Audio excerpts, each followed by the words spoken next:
Dan mengukurnya nggak bisa sekali. Jadi misalnya pasien datang, sekali diukur tensinya 140, oh ini hipertensi, belum tentu. Jadi harus minimal 2 kali pengukuran. Baiknya memang harus 1 minggu kelangnya. Tapi kadang-kadang karena situasi, misalnya pasien rumah jauh, kadang ya bisa dokter menyarankan besok datang lagi ya Bu, untuk cek seperti itu. Prinsipnya 2 kali pengukuran. Prinsipnya 2 kali pengukuran untuk mengetahui tekanan darahnya, begitu ya sahabat dari rumah.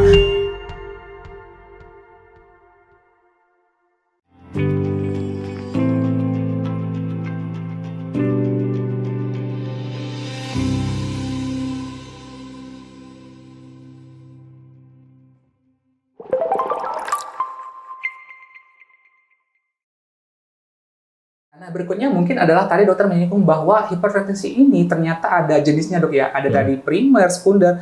Apakah ada perbedaan treatment dok antara jenis hipertensi ini atau sama saja?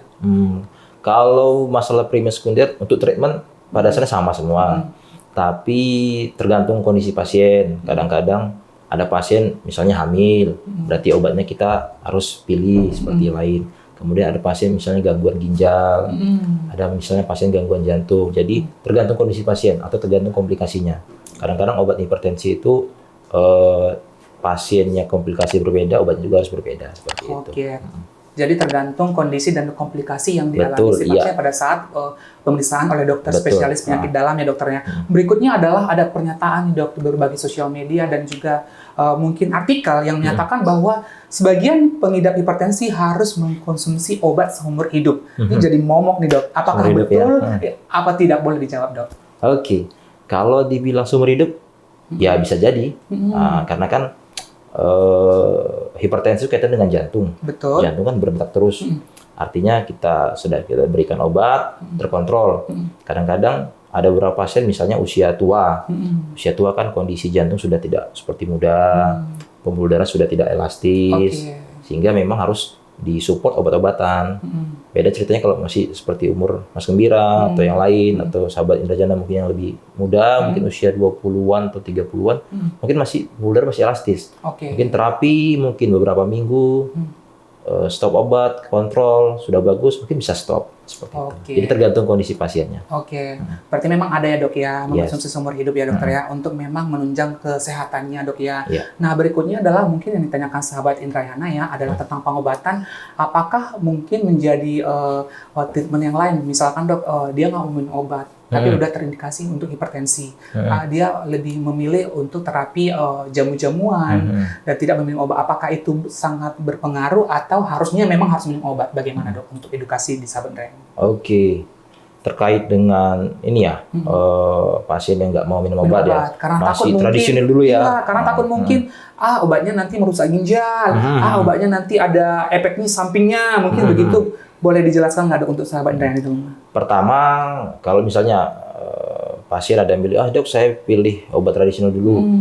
Pertama, satu tradisional memang belum terpercaya kualitasnya. Mungkin banyak di pasaran masih hanya sifatnya testimoni dan belum berdasarkan hasil penelitian atau evidence based, jadi belum bisa dipercaya. Jadi saya tidak menyarankan yang tradisional.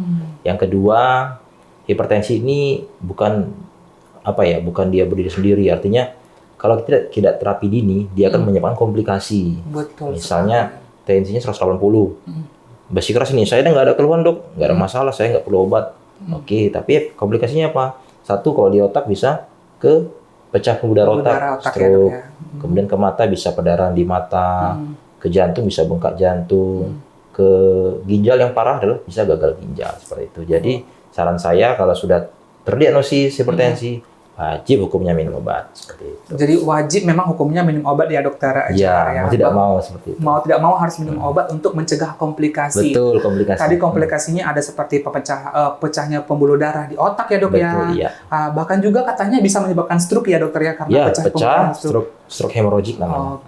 Dan itu sangat berbahaya dokter ya. Kalau sudah komplikasi, prognosis kesehatannya untuk sembuh lagi itu sangat susah lagi untuk sembuh ya dokter. Sulit kembali normal. Betul. Jadi memang lebih baik memang kita mengkonsumsi obat sesuai dengan anjuran dokter ya dokter.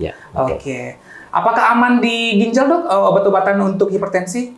Sejauh ini obat-obat hipertensi aman untuk ginjal, tapi ada beberapa kondisi mungkin dia sudah punya penyakit ginjal, paling ada penyesuaian dosis itu aja. Oke. Yang berikutnya mungkin yang sering ditanya adalah tips dok, supaya kita tidak terkena hipertensi. Boleh dong di-share ke sahabat Indrajana? Oke. Halo sahabat Indrajana, mudah-mudahan tetap sehat selalu. Kalau ditanya tips ya, tips ini untuk sahabat Indrajana, untuk Mas Gembira juga untuk saya. Betul sekali. Satu, ya tadi pola hidup sehat. Pola hidup sehat tuh diawali dengan satu, berat badan. Ayo, berat badan kita ideal nggak? Mas Gembira nih, ideal ini berat badannya. Terima kasih dokter, terima kasih. Saya sedikit-sedikit nanti mungkin juga sama-sama. Sangat-sangat ideal dokter. Sangat ideal ya. Oke, berat badan harus ideal. Kedua, olahraga. Olahraga rutin ya. Sebisa mungkin ya minimal seminggu 3 kali. Per sesi mungkin 30-45 menit. Yang berat-berat yang penting rutin dulu. Ini pertanyaan dok sambil ke tips berikutnya adalah olahraga. Selalu ditanya, saya orang tua, olahraga apa yang cocok? Saya orang muda, mungkin ada nggak olahraga khusus gitu? Kalau muda fleksibel ya, banyak ya. Yang penting intensitasnya rutin, terus waktunya mungkin 30-45 menit, bisa aerobik, bisa anaerobik, seperti itu. Tapi saya anjurkan yang yang aerobik aja untuk hipertensi, yang aerobik lebih bagus. Kalau usia tua, usia itu banyak bisa jalan cepat, jalan santai, bisa sepeda statis, bisa berenang, bisa gitu. Begitu ya dokter ya. Fleksibel. Mungkin pencegahan tips yang dokter bilang tadi saya bisa simpulkan yang pertama adalah menjaga pola hidup ya dokter ya. Betul, iya. Menjaga pola hidup. Yang kedua adalah makanan juga dijaga ya dokter ya. Berikutnya makanan belum saya bilang. Makanan ya tadi nggak boleh tinggi kolesterol, asin-asin tuh. Padahal enak tuh ya. Kayak ikan asin, apalagi misalnya daerah sahabat Indrajana, daerah Medan sana atau Sumatera atau daerah pesisir, ikan asin, nah itu diantisipasi. Garam ya dok ya. Garam, yes. Karena mengikat dan meningkatkan pembuluh darah ya dok. Betul, mengikat cairan ya seperti itu. Tadi menghindari makanan-makanan yang meningkatkan tekanan darah ya dok ya, seperti yang mengandung garam, kolesterol dan lain-lain. Dan berikutnya adalah mungkin olahraga dok ya. Yes, betul. Mencegah stres belum nggak? Oh itu penting sekali. Betul dok ya. Stres juga perlu dihindari sehingga nanti tekanan darah kita terjaga begitu ya dok. Kesimpulan dok tentang hipertensi ini boleh di-share dok? Baik, untuk sahabat Indrajana, seperti yang sudah kami sampaikan tadi, bahwasanya pertama kita harus tahu kapan kita hipertensi. Betul.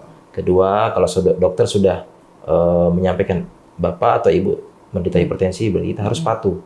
Satu, minum obat yang rutin. Kedua, kontrol ke dokter secara teratur. Ketiga, terapkan tadi pola hidup sehatnya. Keempat, kalau yang belum, ya segera medical check up minimal 3 bulan sekali. Bisa di Klinik Indrajana. Oke. Medical check up juga sangat penting ya dok ya. Yes, betul. Untuk mencegah penyakit dan deteksi dini ya dokter ya. Ya, oke, terima kasih sahabat Indrajana telah menyaksikan kita podcast kali ini tentang hipertensi. Semoga bisa mengedukasi teman-teman di rumah dan juga bermanfaat untuk sahabat Indrajana di rumah. Terima kasih dokter Jaharudin. Oke, sama-sama. Terima kasih Mas Indra. So, kita akan ketemu di podcast lainnya. Terima kasih sahabat Indrajana. Salam sehat, salam Indrajana. Bye.